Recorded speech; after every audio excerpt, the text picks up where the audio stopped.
So Wes, I'm so excited to be here with you today. Opportunity to kind of take things a little bit further with you, maybe unpack some of the things that you share with us at the summit. You started by saying something that I found made me think. And when you told me about what your idea was, and this is before it was even written, you made the comment that you believe that our pain qualifies us. It does, Right? yeah. Tell me more about where you learned that from and what you mean by that. So I think we have this false conception, this false narrative in society that to be a leader, you've got to be the leader on the white horse. And you've got to have it together, and you've got to know what to do next. And there's this expectation that we're all buttoned up and that we know what to do next.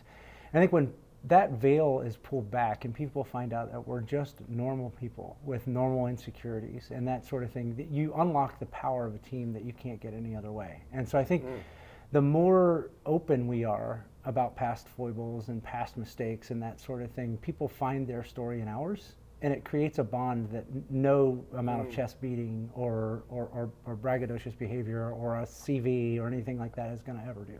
Yeah. Helps that sort of forge a real connection. It does. It does.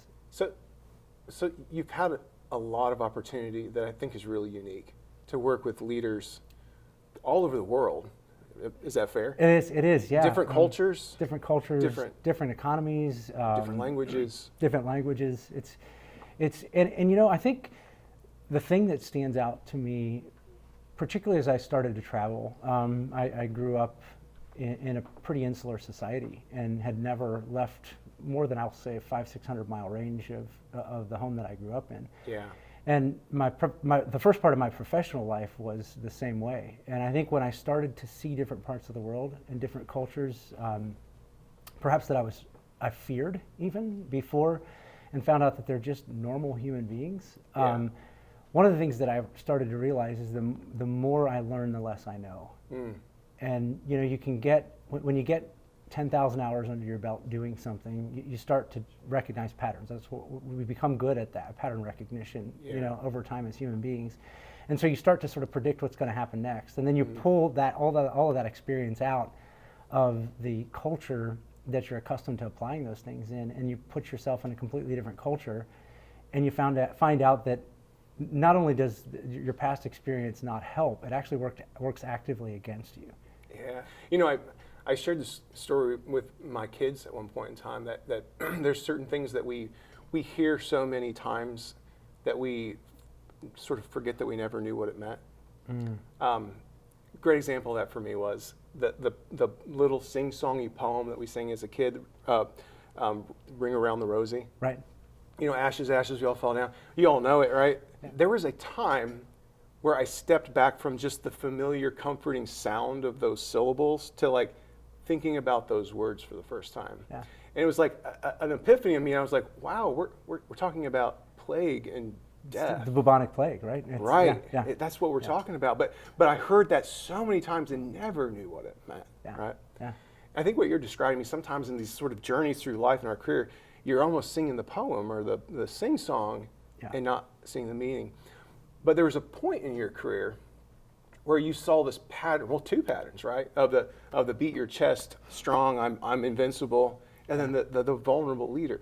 Yeah. At what point did you realize, or how did you come to realize that power of vulnerability? So I had a wonderful mentor early on in my career. Right after I started the business, I was introduced to this guy by the name of Chuck, and he ran a sales organization internationally of 400 or 500 people. And he said, look, the key to my success was I didn't hire anyone that was not older, was not smarter, and was not a threat. Oh, wow. And if you can find all three, just pay them whatever they ask for, and they'll find their way to value for you. And was sort of the underpinning of the entire strategy of the company as we got started, was just find older, smarter, wiser people that I perceived as a threat and get them on our team. So you saw in some of those people some of the vulnerability. I did, and the power is in the danger. Yes, the risk. In so many ways. Yeah, those risks. And I forget who said that I've had a great many troubles in my life, the worst of which never happened. And I think vulnerability in particular is like that, right? We make up all these stories. We borrow worry from tomorrow. We make up all these stories about if they only knew this or that or the other thing about me, then it would discredit me. Yeah. And the sum total of all of my experience watching others lead and the limited experience in leadership that I have personally, the inverse is almost always true. When someone finds out, it comes to respect the leader that you are, and then finds out that you've had struggles that they can identify with, they see a part of their story in yours, and that's a power that can't be created, and a deep human connection that can't be created. That's such a cool thought, because I think a lot of us, and when we hear people talking about vulnerability, we hear it sort of framed in the lens of courage to like step out and share that. But you're showing the other side of it, which is not. So another way to look at it is actually that when you do that, it's actually this huge like boost to you as a person, as a leader, because it helps sort of permanently call you up to that better version of yourself, that version that you want to be. It does, and now in every corner of the world, I have accountability, right, to be the best version of myself, and that's a freeing thing. It's a powerful thing, and the side benefit of that also is that addiction of all kinds touches 1 in 7 or 8 people in the United States anyway at this point, in a very personal way, either themselves or their immediate family members, and so there's an immediate connection that's built, and I get a call a week that. From someone that's struggling, and I get the privilege of being invited into their life and into their world, and connecting them to resources that very well could change the future of their family for generations. And so there's that privilege that's unlocked through that vulnerability as well. So what is the why that you do it? You do share that? Oh gosh, that vulnerability. It's the response from the last time I pushed myself through it. Yeah. It's the phone call of someone desperate.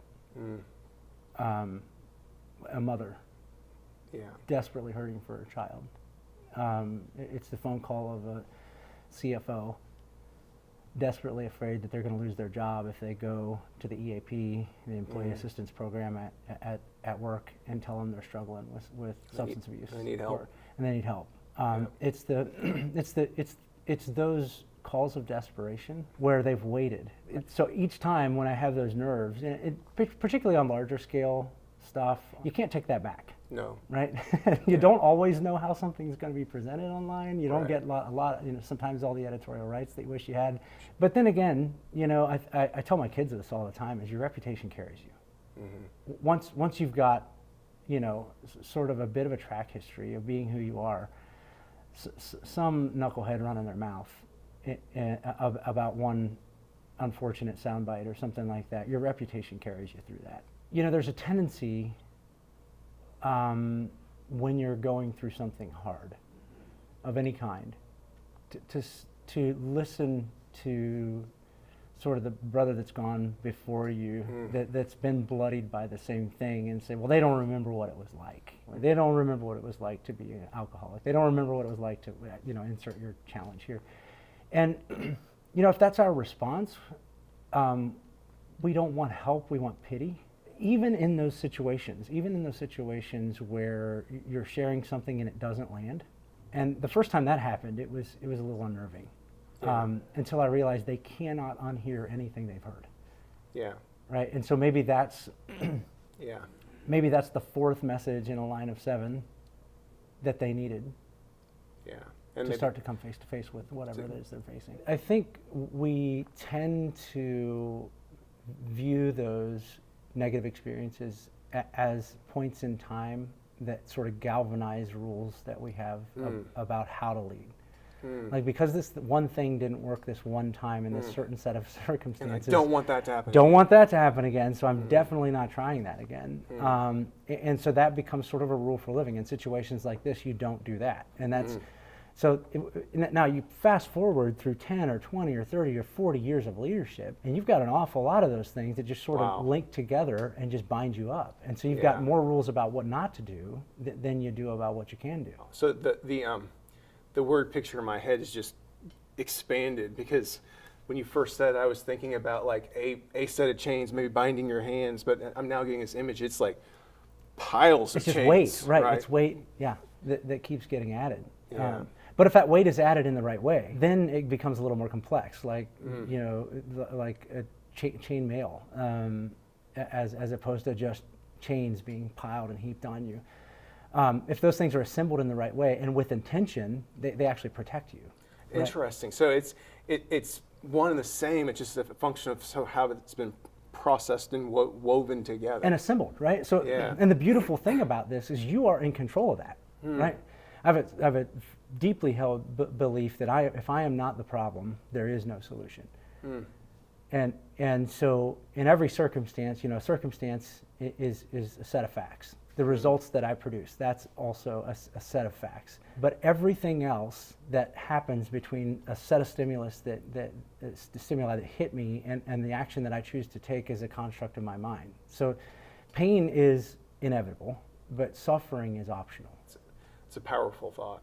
And I think even, in the sort of most difficult circumstances, people who retain that sense of agency end up creating some of the most impactful decisions and life choices, don't they?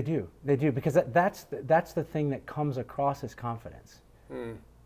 But again, I don't think if you'd ask people who are truly confident, true inner confidence is always quiet. It's the ability to sit and listen and not make a story about you. It's the ability to truly be curious and show interest in other human beings. It's the ability to listen to someone tell a story that's monumental in their own lives, knowing that perhaps you've had some experience that's at a magnitude of 4 times what they've experienced, and just be quiet and let them have that moment and make those connections, and perhaps ask a question or two that help them create connections in their own mind to what they experience and make meaning of that.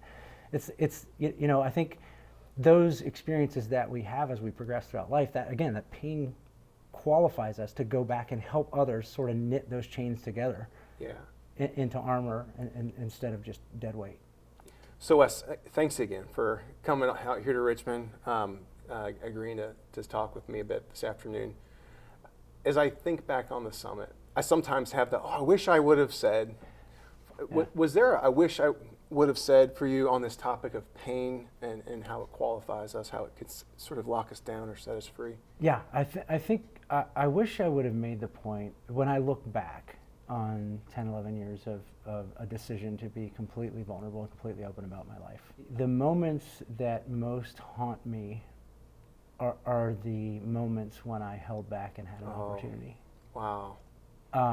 Yeah. And so looking back, I literally have no regrets about the times when I pushed myself to be a little more open or a little more raw with people, but I do have regrets looking back in moments where I chose to be silent. I would really encourage people to not necessarily, not everyone has the luxury, given the role that they play or the community that they're in, or there's a lot of reasons, but not everyone has the luxury of being as open as I have been. But the challenge that I would put out there for people is to be one step more vulnerable than they are comfortable being. Just try. Try one step more. Try one thing. Take one more step of vulnerability and just see what happens and experiment. And if nothing bad happens, try it again. It's such good. And then try it again. I love that. I love that just idea of just stick your toe in the water. Just a little bit. Yeah. Well, Wes, thank you for that. Thank you for taking a couple steps with us this afternoon. Glad to do it. As always, it's such a pleasure to talk with you. Just a be able to delight work to be with you. here.